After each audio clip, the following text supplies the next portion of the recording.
This is the Louie Tee Network.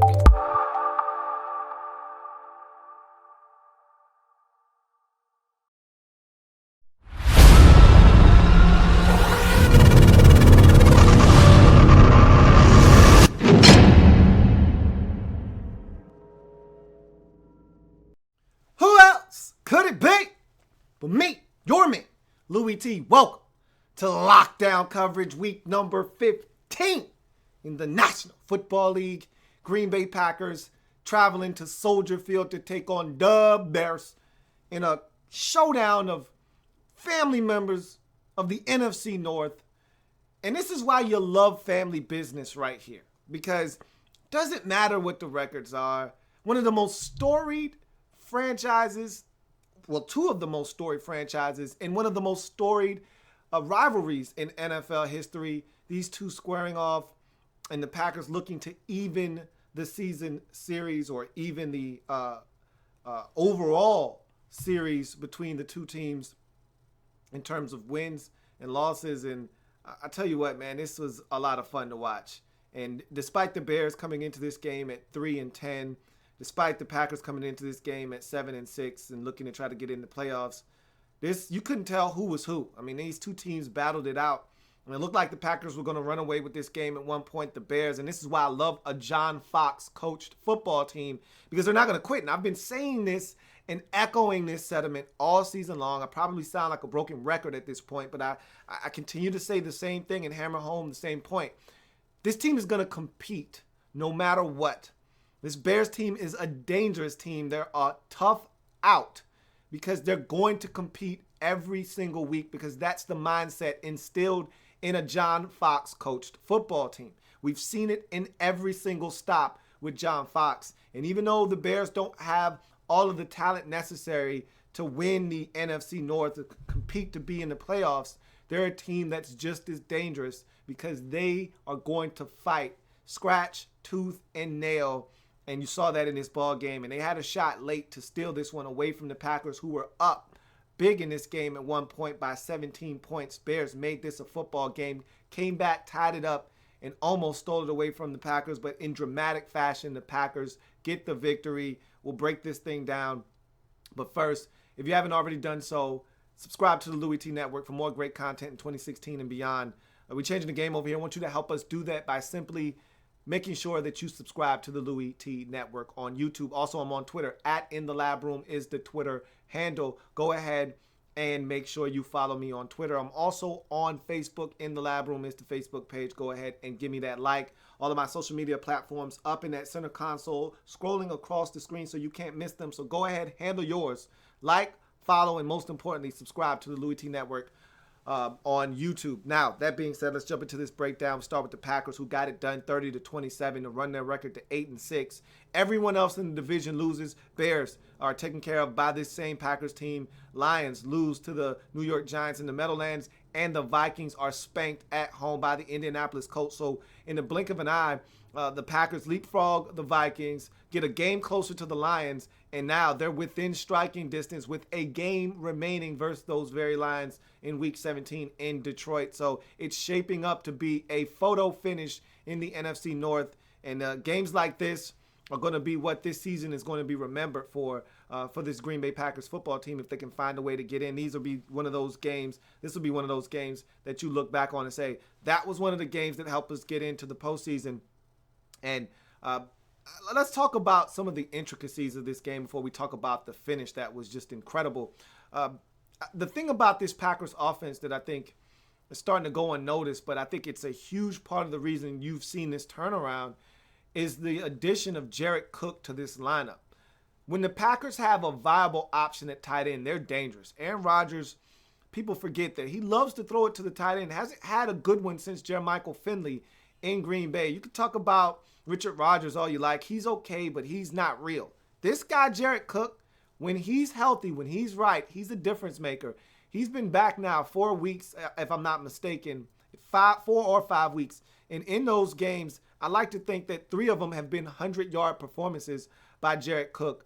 I know he went over 100 yards versus the Redskins. I know he's done it at least once more after that. So during this little streak the Packers are on, Remember, at one point in the season, the Packers were under 500, if I'm not mistaken, at 4-5. Might have even been at 5-6. But in any event, Jared Cook has been a huge catalyst for the turnaround of this football team. And with him in the lineup, it just gives them another huge target to get the football to. Jared Cook is dangerous. And with Aaron Rodgers pulling the strings, you know this guy can be a big part of this Packers offense. You saw it on the first drive of the game. Huge third down conversions. Jared Cook making plays. He's a guy that Aaron Rodgers is going to look for. And I think that's a guy you need to pay attention to down the stretch. In addition to Jordy Nelson, who's back. Jordy! I told you he was going to be back. A lot of people were asking, is Jordy Nelson done? Is Aaron Rodgers done at the beginning of the season? I said, give the man some time. He's coming back from major surgery. He'll be fine. Give him time. And all of a sudden, Jordy Nelson back up to his old tricks, making big plays, including the game winner, essentially, at the end with that huge catch to set up the game-winning field goal. Jordy Nelson, huge in this game, 7 catches, 124 yards.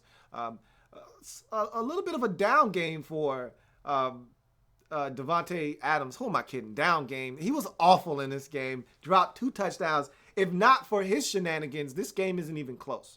Okay, both drops led to Packer field goals instead of touchdowns. So you're basically talking about swapping out threes and adding on 7. So you're talking about the difference of 8 points on the scoreboard versus just getting 6. You would have had 14. So you're looking at a score that ended up 30-27. How about making that a 38-27 ball game? And this is not even close. And I tell you this much. If he catches those in the context of the ball game at the point in which those touchdowns would have been scored, this would have been turned into a blowout, and the Bears would not have made this a competitive football game. So it's easy to just add the 8 points onto the scoreboard and say, well, they would have won by 11. Instead, no, this would have turned into a blowout. This would have turned into a rout because the Bears then would not have had confidence left to come back and get back into this ball game. They would have been down much bigger at the time, and they would not have made this a ball game. But Aaron Rodgers is, and I'm telling you also, if he was healthy, if the calf injury did not exist, this game wouldn't have been close either because there were a number of sacks. I think the Bears had 3 sacks in the first half. They don't get those sacks if Aaron Rodgers is Aaron Rodgers running around and doing the things that he normally does. And it's amazing because he was still moving around. He was still mobile enough to make some plays, but he wasn't mobile enough to run away from guys the way that he wanted to and escape the pocket like he's used to. He still ran, still got a couple of gains on the day and did some things you didn't expect him to do because of the calf injury. But just know this, if he was fully healthy, the Bears would have been in trouble in this football game because he would have run around a little bit more than he did. That being said, the Packers' run game, speaking of running, was downright dominant in this game. And Ty Montgomery, who knew? Like, who knew Ty Montgomery could actually be this dominant in a game? Now, we've seen him run before. We've seen him have some nice games, catching it out of the backfield against this same Bears football team. I think he had probably like 9 or 10, maybe even 11, 12 catches in that game on a Thursday night earlier in the season when the Packers were struggling offensively. And Aaron Rodgers dumped it down to him about 1,000,000 times out of the backfield. We've seen him be dynamic out of the backfield before, but as an actual natural running back, he looked like a real running back there, making moves, using his patience and vision, setting up blockers, making guys miss, running through arm tackles. He ran physically. He looked the part of an NFL running back in this game, did Ty Montgomery. Huge rushing effort for him in this game. It was his play in the first half that really keyed the Packers out to an early lead and into the third quarter. Julius Peppers, J-Pep, starting off the second half with a forced fumble, strip sack forced fumble of Matt Barkley, getting the show going for the Packers in the second half. And the lead would extend and bloom and blossom to 27-10. It looked like they were going to run away with this game, did the Packers. But the defense, who created all these turnovers, 3 interceptions, 2 of them forced by Clinton Dix. They were riding high, and then all of a sudden, they wore down in the second half as the Packers' offense started to bog down. The defense got out there. It's cold, so you don't want to put your defense out there too much. They started to wear down. Jordan Howard started to run the football. Matt Barkley started to get into a rhythm. Alshon Jeffrey started to become a part of the offense, and all of a sudden, you're staring at that 27-10 lead, and you watch it evaporate, and it turns into 27-17, then 24 to 20, or 27-24, and then 27 all, and all of a sudden you got yourself a ball game and you're in a dogfight. But the big ball late to Jordy Nelson, 3rd and 11. With literally 30 some odd seconds left, Aaron Rodgers airs it out 60 yards to Jordy Nelson. Are you kidding me? I was actually doing a video when it happened, and I'm watching the video as I'm watching the game as I'm doing the video, and I'm actually giving commentary as I'm watching it. It was just amazing to see that ball travel in the air. What is he doing one-on-one that late in the game, that far down the field with that kind of time left? You can't have that. There should have been a safety over the top. There's no way Jordy Nelson should be one-on-one there in that situation. A critical point in juncture of the game, and you're leaving the Packers' best receiver one-on-one deep with one of the best deep ball throws in the league. Are you kidding me? They were asking for trouble, and they got it, and they found it in the form of Air Jordy hooking up with A-Rod for 60 in the field goal range, and Mason Crosby puts the dagger in the Bears' heart as the Green Bay Packers survived 30-27 in frigid temperatures at Soldier Field to run their record to 8-6 and climb within a game of the NFC North lead. And you know what's crazy is that the Lions could lose out and go from the 2nd seed in the NFC to not making the postseason in one fell swoop. And this Packers team could be the team that does the Lions in ultimately and puts the final nail in their coffin at the end of the season. It's going to be interesting. I am so fascinated with this NFC North division. And let's talk about the Bears quickly before we get out of here. This is a team that I respect the hell out of the Bears. They're a gritty group, man. I tell you what, despite all the injuries, despite the lack of talent at certain areas, it doesn't matter who's at quarterback. Jay Cutler, Billy Ho, Matt Barkley. These boys are competing week in and week out.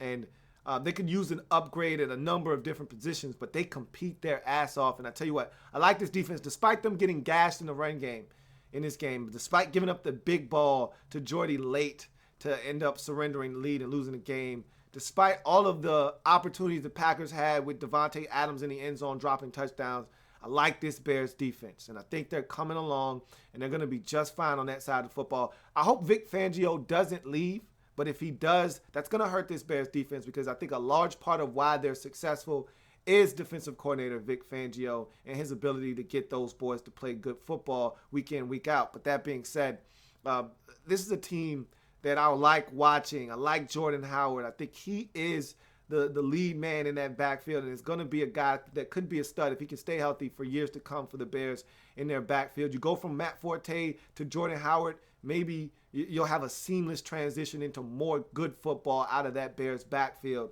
with Jordan Howard. I think you're in good hands right now. The receiver position could use a makeover and a facelift because I think Alshon Jeffrey's probably going to be gone after this season. You don't know what you have in your first round pick from 2 years ago out of West Virginia, Kevin White. Is he actually any good? We don't know. Can he stay healthy? We haven't seen him do that yet. And then these other cast of characters you got, the Cameron Merediths of the world and the Bellamy's. These guys are solid, but you don't want them headlining your group of receivers, obviously. So you're going to need some more help there. The tight end position, I actually like, a couple of the guys that you have. You just got to develop them at the tight end position. And your best tight end is currently injured right now. And if you can get him back, you got some stuff there. This offensive line is coming together. They're giving Matt Barkley time, aside from the strip sack forced fumble given up by Charles Leno Jr. They're coming along. I like this Bears team. You know what I like most? They're a 3-10, now 3-11 team. I like the mentality, though, because in Jacksonville, that's a 2-12 team, but they have a loser's mentality. This Bears team, I know they're not winning games, but they're competing. They're in a bunch of ball games. And I'm going to tell you what, it's not going to take much. If they get one or two players in some key positions, they stay healthy, you could easily see an uptick, the likes of the Titans this year. You remember the Titans last year were, a 2-14 team, 3-13, something in that somewhere in that general vicinity. Look at where they are now. You're talking about a team vying for a playoff spot, sitting at 8-6 right now as we speak.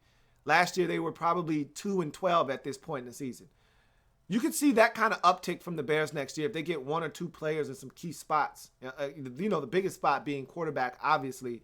You don't know what you're going to have there. Are they going to go out and get a veteran quarterback to come in? Are they going to draft a guy, and is he going to be ready to go week one? I don't know what they're going to have. Maybe they re-sign Billy Ho and bring him back because he was doing some good things before the injury. I don't know what they're going to do there, but this is a Bears team that I really like what they're doing, and I want to see what they do in the offseason. I want to see what their GM, Ryan Pace, does and what additions he makes to this team. What draft picks does he bring in? Because this is a Bears team that I am really starting to take a liking to.